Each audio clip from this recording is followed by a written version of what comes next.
your first step is removing the trim control lever. That's going to pop right off, nice and easy.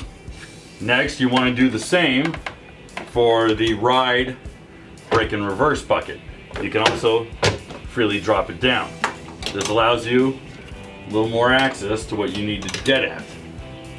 Next, we're going to remove the sight indicator spout hose that connects into the pump, as well as the other pump line that goes right into here.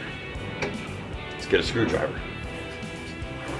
So we're going to move this over, pop our first line off.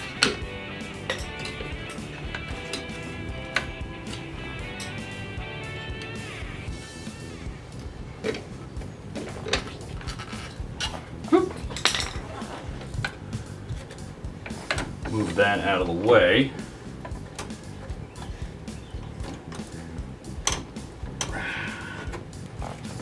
And disconnect our visibility spout line. Now, for a lot of racers and hot doggers who really don't like to have that visibility spout, this is something that you can either cap off at a later time if you want to get rid of it completely, and wiggle it right off. Okay.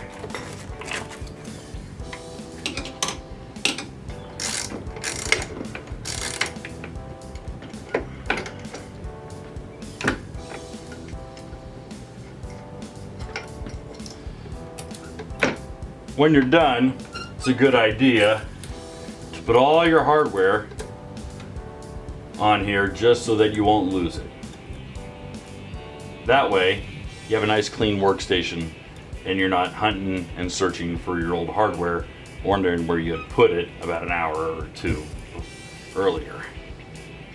Just gonna thread that on. We're gonna move on to the next step. Using a 14mm socket, we start removing the bolts connecting the pumps. All right, I'll go in here and I'll clean it up. Make sure everything looks good.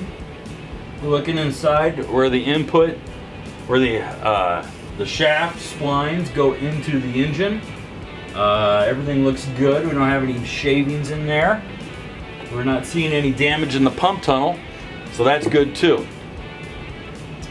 Just kind of giving it the once over, and again we'll clean it up. We'll clean up all the surfaces. We'll get a Brillo pad or some Scotch-Brite. Clean up all your mating surfaces. These are machine surfaces, so you definitely want these things to be super clean. You know, nice sanitary seal. Other than that, we'll blow it out, spray it down, and that'll look great. We're going to change out our prop. We're going to clean up some of the surfaces here, get some of the silicone off. You can see it's all kind of caked on there. And then we'll trade out our very lightly damaged prop. Okay. Alrighty, look at that. Getting all that out. Nice. Forget Scotch-Brite. Get yourself an electric drill with a cup wheel. You can go to any auto parts store or Harbor Freight, pick that guy up. Just took care of that in seconds. Woo! Okay, so now we've come to the hardest part of the whole job, and that is getting your prop loose. Yamaha is notorious for really getting those props on tight. So much so that you might not have the right tools to get this loose. Probably should have warned you at the beginning. Didn't want to spring this on you halfway through, but you're really going to need a good vise. You're going to need a 27mm or a 1 1/16 wrench, and possibly a 2-foot breaker bar or piece of pipe just to break that guy loose. But here's what we're really going to emphasize, is that you're going to need a lot of heat. Metal expands and loosens up with heat. And don't be afraid, you ain't going to hurt it. Alright, it's not going to turn cherry red. You're not going to warp or distort your prop. You'd have to have a blowtorch on this thing. But go to any Home Depot, any nearby Ace Hardware, pick yourself up a nice acetylene torch, get some heat on that prop. It's going to help you out. We did everything we could for the last 2 hours just to get this guy to break loose, and quite frankly, we were stumped. So we recommend that if you're going to attempt this, you're going to need the right tools, you're going to need the right bench. Believe it or not, this wood table isn't really enough for it. We had to go and ask for help just to break this guy loose. Now, when you do break it loose, we want to let you know something. It's very, very important. All the threads on factory props are all left-hand thread. That means that instead of righty-tighty, lefty-loosey, you're doing it the opposite way. So you're going to want to actually pretend that you're tightening it, and it's going to break it loose. Okay? Now we're obviously turning it by hand, and you can see what direction I'm turning it. It's going to slide all the way back up. Okay? So once you've done that, you're in good shape. Again, this is the hardest part of the job. You got to make sure you got a good workbench with a really stout vise. You take that tool that we talked about, that splined RIVA shaft tool, you slide the shaft through there, you tighten down your vise on that hardened nut, and once you do that, you're going to start beating away on that thing for about an hour or two. Hopefully you don't break your table or break your vise like we did. So, best of luck to you. With our prop loose, we're going to slide it up. We're going to take the tension off of our vise. Take our tool off. Here, take our tool off. We're going to slide the prop out. Okay. We want to make sure we get a good look at what our threads look like. We want to make sure that our threads look good, that everything's greased, and that the shaft is in good shape. Thankfully, this is a pretty new shaft, so we're not really worried about how things may have been. There was a lot of hours on that ski. You might want to take a little bit more look, or of course depending upon the damage done to your prop. Now we'll show you, our prop had a pretty gnarly bend right here, okay, where our rock caught. You can also see some flat spots right here and along our leading edges. So this prop can be repaired. We can send it off to SCAD or Impros or any one of these guys who do a really good repair job, and have a nice spare sitting in the garage. That way you're not buying a brand new prop like we did, hopefully for the second time. Okay, we're gonna get our drill with our wire wheel on it. We're gonna clean up all of our silicone off of the pump itself. Want to have a nice clean mating surface. Shouldn't take very long. This stuff knocks it off pretty good. You take a seat. We're gonna go crazy here.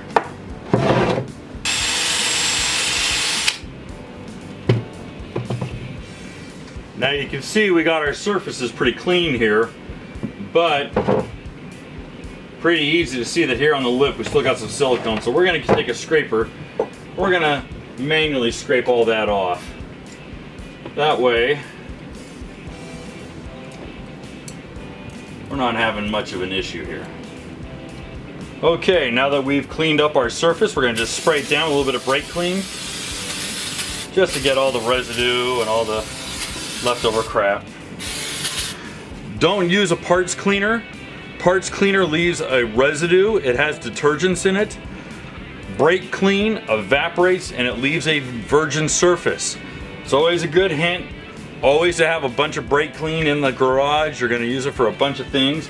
In fact, we found that brake clean is one of the best things to use, especially on the new 2018 GP1800. It's also one of the best things to use to help on a rag to get all the smudges off of the white bumper rails. White's incredibly hard to keep clean. I don't know why they used the bumper rails or made the bumper rails white. But that being said, a little bit of brake clean on a clean rag takes all the nasty marks right off of it. So a little bit of a pro tip for you if you want to keep your ski nice and clean. But right now we're just gonna get a nice clean rag. We're gonna wipe down our mating surface, get all the residual silicone off of it. And once you're done, we got a real nice clean surface. Okay, you want everything to be super sanitary. There we go, last little bit here. All right, looks brand new. Beautiful. Okay, now, we reached out to Jerry Gaddis at Green Hulk. He hooked us up with a brand new factory Solus pump, or Solus prop. It's the exact same factory pitch, nothing's different. We're not trying to be a hot rod here. We're just doing a basic replacement today. So, here's some tips. Get some marine grease. We like to use Lucas oil in most all of our stuff. Use it in our car, use it in pretty much everything we got. You can use a brush if you don't want to get your hands dirty, but we use a little bit of marine grease. We get it nice. We got a nice coating on the end here, so we can slide this in with no problem.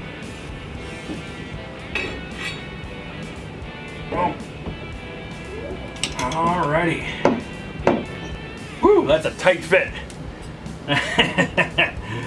Oh boy, got a little bit of residue here.